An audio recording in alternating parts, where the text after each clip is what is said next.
Hello বন্ধুরা, তো দেখো আজকে তোমাদেরকে অন্য রকমভাবে স্যান্ডউইচ বানিয়ে দেখাবো। তো এখানে আমি একটু গাজরকে গ্রেট করে নিয়েছি, আর এখানে ক্যাপসিকামকে একটু পাতলা পাতলা করে কেটে নিয়েছি, আর দুটো ডিম সিদ্ধ করে গ্রেট করে নিয়েছি। তো এবারে আমি এখানে গাজর আর ডিম সিদ্ধটা আমি একটা জায়গাতে ঢেলে নিচ্ছি। দেখো,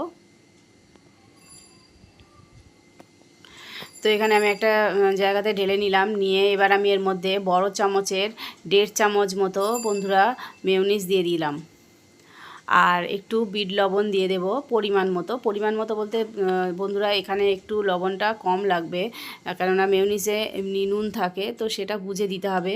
এবার আমি দিয়ে দিচ্ছি একটু গোলমরিচের গুঁড়ো, দিয়ে এবার আমি একটু দিয়ে দিলাম শেজওয়ান সস, দিয়ে এবার আমি এর মধ্যে একটু অরিগানো ছড়িয়ে দিলাম, দিয়ে এবার আমি সবগুলো একসঙ্গে ভালোভাবে মিশিয়ে নেব।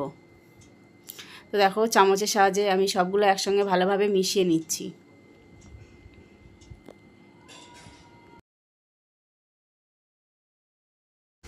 তো বন্ধুরা দেখো, এখানে কিন্তু আমার ভালোভাবে মেশানো হয়ে গেছে। এবারে আমি একটা পাউরুটির টুকরো নিয়ে এবার ওই পুরটা আমি এবার পাউরুটির মধ্যে দিয়ে দেব, দিয়ে ভালোভাবে আমি পুরটা লাগিয়ে নেব। এবার এর মধ্যে পুরটা নেওয়া হয়ে যাওয়ার পরে এবারে যে আমি ক্যাপসিকামগুলো পাতলা করে কেটে রেখেছিলাম, তো সেই ক্যাপসিকাম আমি দুটো টুকরো আমি এই পুরের মধ্যে বসিয়ে দেব। তো দেখো, এবার এইভাবে আমি দুটো টুকরো দিয়ে দিলাম, দিয়ে এর উপরে আমি আর একটা পাউরুটির টুকরোটা বসিয়ে দেব। তো এইভাবেই আমি স্যান্ডউইচগুলো বানিয়ে নেব। নিয়ে এবার দেখো বন্ধুরা, এখানে আমি ফ্রাইং প্যান বসিয়ে দিয়েছি। এবার আমি এর মধ্যে আমি একটু মাখন দিয়ে দিচ্ছি। তো মাখনটা দিয়ে দেওয়ার পর মাখনটা যখন গরম হয়ে যাবে, এবার আমি একটা স্যান্ডউইচ আমি এবার ওই মাখনের উপরে বসিয়ে দেব। তো দেখো, এইভাবে দিয়ে দিলাম, দিয়ে আমি একটা ঢাকা দিয়ে দেব। আর গ্যাসের ফ্লেমটাকে কিন্তু একদম লো ফ্লেমে দিয়ে এটা একটু ভাজতে হবে বেশ কিছুক্ষণের জন্যে, বেশিক্ষণ লাগে না, কিছুক্ষণের জন্য ভেজে নিতে হবে। তো এই দেখো দেখো বন্ধুরা, এবারে যখন ওটা ঢাকাটা খুলে দিলাম, দিয়ে এবার এর উপরে আমি আবার মাখনটা একটু লাগিয়ে দেব, লাগিয়ে দিয়ে এটা এবার আমি একটু উল্টো করে দেবো, আবার দিয়ে আমি আবার ওই পিঠটা ভেজে নেব, আবার একটু ঢাকা দিয়ে দেব।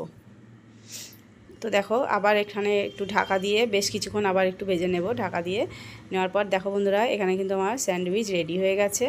এবার আমি একটা জায়গাতে নিয়ে নিলাম।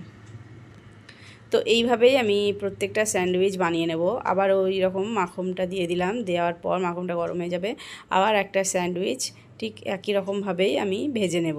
তো দেখো, এরকমভাবে দিয়ে আমি আবার ঢাকা দিয়ে দেব বেশ কিছুক্ষণের জন্য, একদম অল্প আঁচে এটা ভাজতে হবে।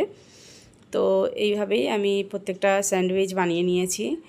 আর এটা যখন কিছুক্ষণ পর আবার ঢাকাটা খুলে এর উপরে আমি আবার একটু মাখনটা লাগিয়ে নেব, দিয়ে আমি আবার এটা উল্টো পিঠটা আবার ভেজে নেব। তো একই রকমভাবেই আমি ভাজবো, সবগুলো করে নেব। তো বন্ধুরা, এই স্যান্ডউইচটা তোমরা একবার বাড়িতে বানিয়ে খেয়ে দেখবে, এতটাই সুন্দর টেস্টি হয়। তো কি বলবো, বাচ্চাদের টিফিনের জন্য মানে খুবই ভালো, ওদের খুবই ভালো লাগবে এই টিফিনটা।